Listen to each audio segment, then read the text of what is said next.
My girlfriend made fun of my dreams. I left and pursued them anyway. I remember the exact sentence, the way she said it like she was both amused and annoyed, as if pity were a flavor she'd grown tired of tasting. Dreams are cute, Hannah said, rolling her eyes across our cramped kitchen island. But you're an adult, Sam, rent, groceries, insurance. You can't just aimless hope your way to a career. She said it the night I told her I was quitting the marketing job I'd had for 4 years to pursue making documentary films full-time. I'd been buying camera gear in secret for months, learning lighting on YouTube, renting Canon C300s from a shop in the arts district, shooting my friends, shooting strangers, saving footage until the cuts actually felt like sentences. Every small edit felt like life returning to color. I'd been saving, yes, enough for 3 months of rent and the studio deposit, and I told her all of it honestly. I told her the plan. Finish the short about the Rust Belt Jazz Club 2 blocks away, get it into festivals, try micro-grants, pitch streaming platforms, teach some weekend workshops to bring in steady cash. It was not glamorous. It was clear. It was terrifying. It was mine. She laughed. Not the kind of laugh that softens, the kind that tightens. You want to make movies of people with broken lives and sad saxophones. That's not a plan, Sam. That's a hobby with expensive equipment. She set her wine glass down like punctuation and walked into the bedroom. I left the dishes in the sink that night. I remember staring at the little ring of soap scum in the bottom of the bowl and thinking, either I'm cowardly enough to keep pretending, or I'm brave enough to keep going when the people closest to me think I'm ridiculous. If you came here for some neat moral, you won't get it quickly. I did what I always do when something inside me insists. I built a plan and then I started making the plan happen. Breaking up with Hannah was less cinematic than I'd imagined. There were no fireworks, no imploding fights. We spoke for 45 minutes in the living room, 2 shot glasses between us unused, and I told her she could leave or stay, but I could not stay with someone who considered my dreams a party trick. She packed, took her duffel, and left the next morning while I was at my final presentation at the firm.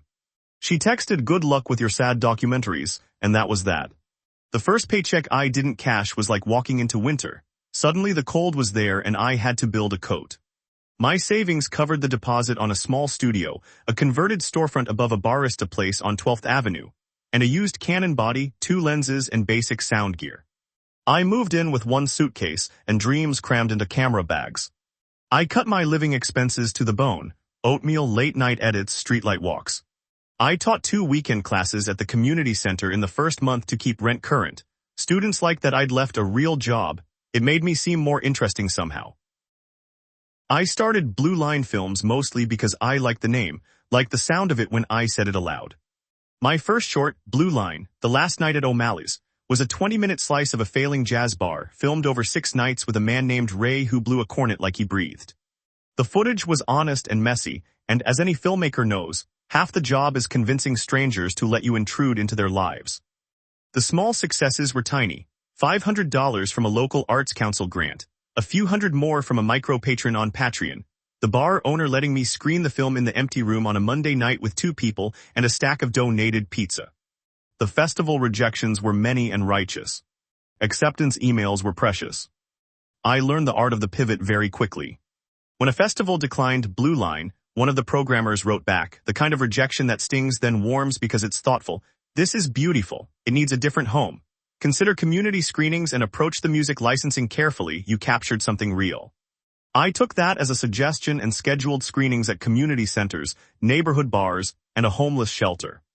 After one such screening, a woman from a small indie label approached me and asked if I could produce a short piece for a series they were doing about artisans. She had $200 and a promise to feature my name on her webpage. It was not Netflix. It was not glamorous. It bought groceries and a month of studio electricity. It also came with a real byline.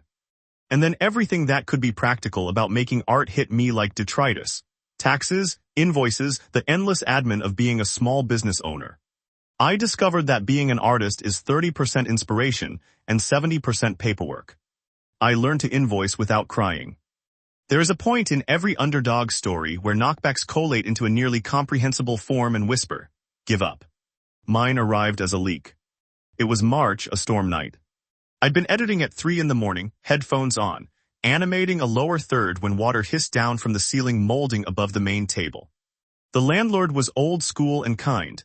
He'd let me take the place for half a year at a discount because he liked the idea of art happening there. I called him at midnight. He left a message about a busted pipe and said he'd send someone. By dawn, the ceiling had given and a sour smell had invaded the studio.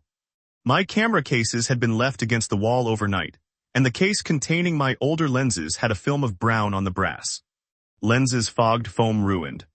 I cried on the floor like an idiot and then got up and started cataloging losses for insurance. One Canon 5D Mark III body, water damage. One Canon 50mm damaged. 2 hard drives corrupted. The costs mounted like a bad credit card bill. I had $3,000 in savings left and $600 in the bank. Hannah called the next evening, the first time since she left.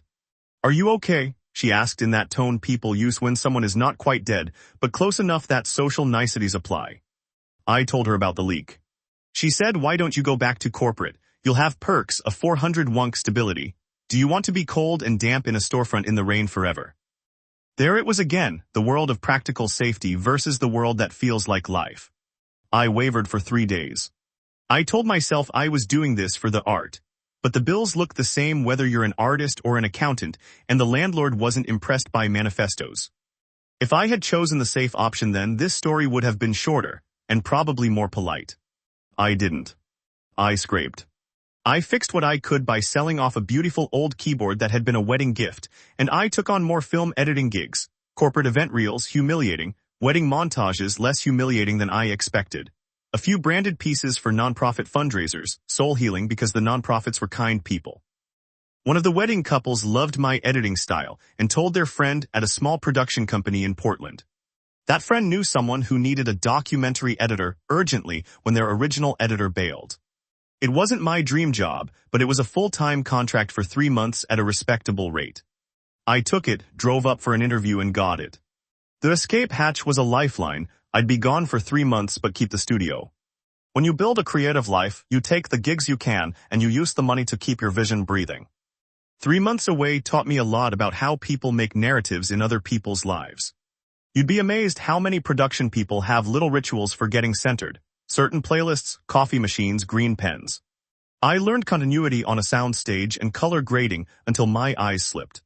I learned to be quiet on set and how to say the right things in dailies meetings.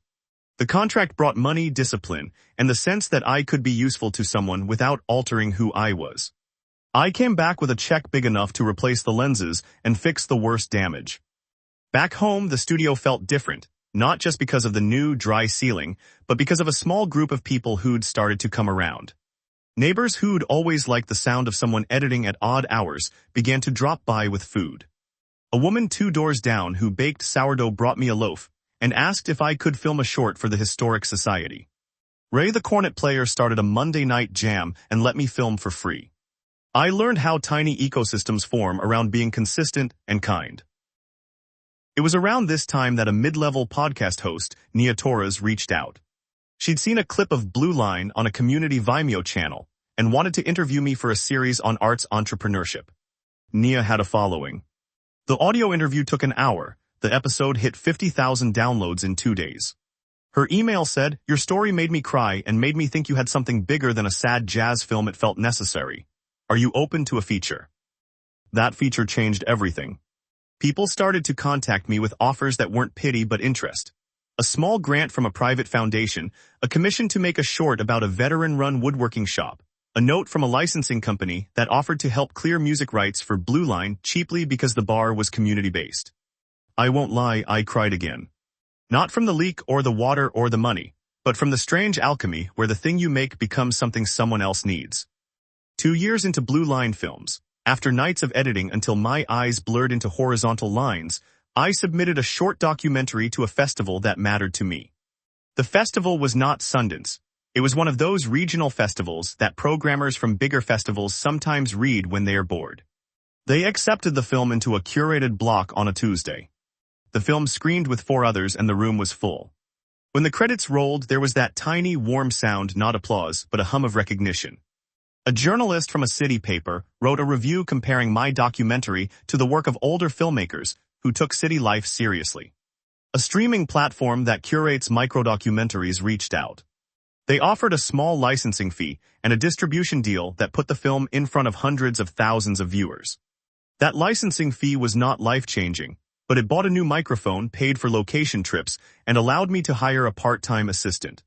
It also made me feel, finally, like the world had taken a tiny, careful nap and then looked up and said, yes, that matters. Success is messy and often slow. It is measured in small survivals. The time a grant pays an editor for 2 weeks so you can shoot, the time a shopkeeper agrees to let you screen something on their wall, the time someone says, we love your eye and means it like a contract. As my work grew, so did the client list. I kept teaching workshops to pay for rent. I started a local screening series that became a mini-community staple. I applied for and won a state film fellowship that included a modest annual payout. I used it to produce a longer film about a multi-generational barbershop, which premiered to better reviews and earned a place on a regional television station. And still, stacked beside those wins, there were raw defeats. A distributor ghosted. A grant was rescinded due to a clerical error. A potential investor suggested I consider a pivot toward more mainstream storytelling, and then suggested changes that would have made my narratives flatter. There were nights of fear, of imagining a life spent editing wedding reels and corporate explainers, and refusing to let my voice be dulled. I kept my voice by writing contracts that protected my creative control. I kept my sense of community by allocating a % of every licensing fee to fund microgrants for other local artists. I refused buyout offers that would have gutted the people featured in my films. Maybe people called me stubborn. Maybe they were right. I called it keeping my line. There was a moment, about 4 years in, that felt like the scene in the middle of a movie, where the protagonist gets the letter that says everything will be okay. I received an email from a mid-sized streaming service that curated nonfiction shorts. They wanted a series, 6 episodes, to commission from me on artisans across mid-sized American cities. The fee covered production costs, paid a team, and included resources to clear music and guarantee ethical compensation for my subjects. They asked me to pitch pitches, and I pitched the barber shop, the jazz bar, the veteran woodworking shop, and a small bike repair co-op that trained formerly incarcerated youth. They greenlit 4. It was the largest budget I'd seen. It meant a team, healthcare options for the assistant I'd hired, and the stability to plan a film without waiting for the rent clock to tick. For the first time, I could breathe. At the series premiere, I sat in the folding chair at an auditorium in the Arts Center with a room full of people who'd once been strangers, and now were in the film. Hannah was not there. She'd texted, saw something about you on Instagram. Congrats, the week the series aired, and I had not replied. A part of me wanted to tell her everything. The nights I slept on the studio couch, the times I ate ramen while editing, the exact dollar amounts I'd earned and saved. But stories are not audits. They are not about receipts. They are about the arc of what it takes to get an idea to breathe in the real air. In the crowd that night were the people who'd mattered. Ray with his cornet, eyes bright. The bar owner who'd let me screen a film on a slow Monday. The assistant who reminded me to eat. A producer from the streaming platform who'd taken a chance on my voice. When the lights went up, the applause was messy and generous. A year later, Blue Line Films was small but stable. I was able to pay health insurance and buy a modest, used SUV for location trips.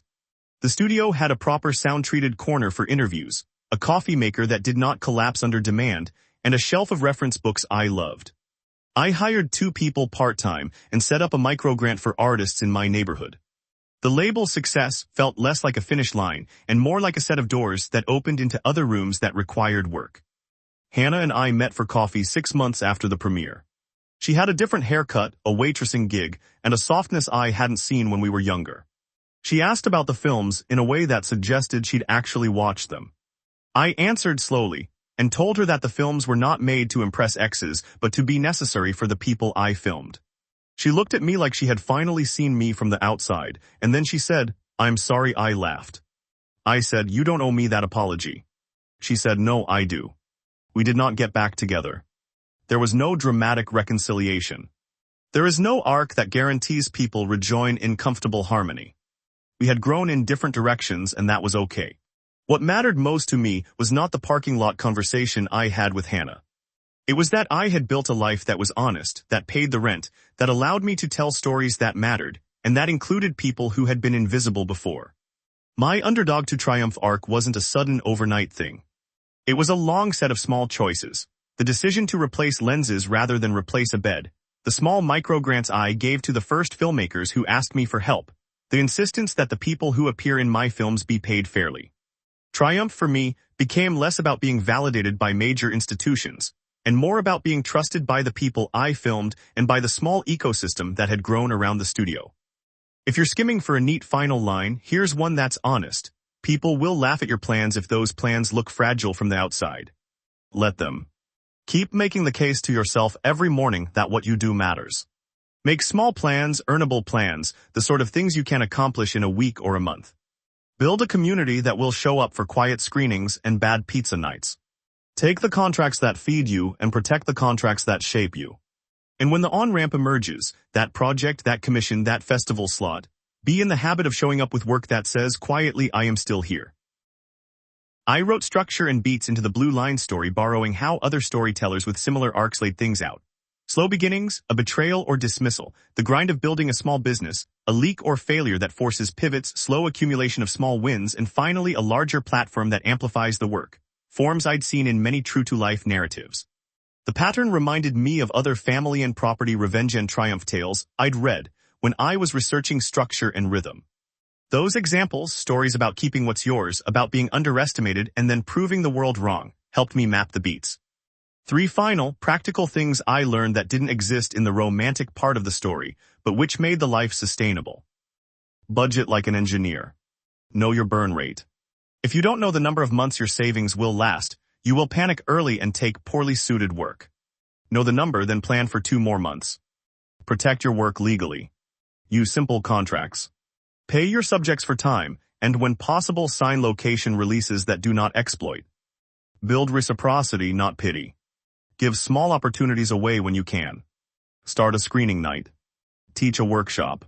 The community you build will be the net you catch yourself with. If you're reading this because someone laughed at your dream, I won't pretend there isn't risk. I'll say, risk is part of the privilege of trying. If you can take risks without ruining your bed and also find ways to sell small services to keep the lights on, that's a practical route. If you can be kind and consistent, you will find people who will call you when the small opening appears. I still keep the old Canon body in a drawer, the one that survived the leak, and I sometimes stare at it and remember the nights of salt and cold, and the exact words people used when they told me my dream was a hobby. Those words are now soft around the edges, like a line in an old film. The camera is heavy in the hand and steady now. The world is sometimes still unkind to artists, but I've learned how to live inside the unkindness. By doing the work, by making space for others, and by saying, without shouting, that my life is worth living my way.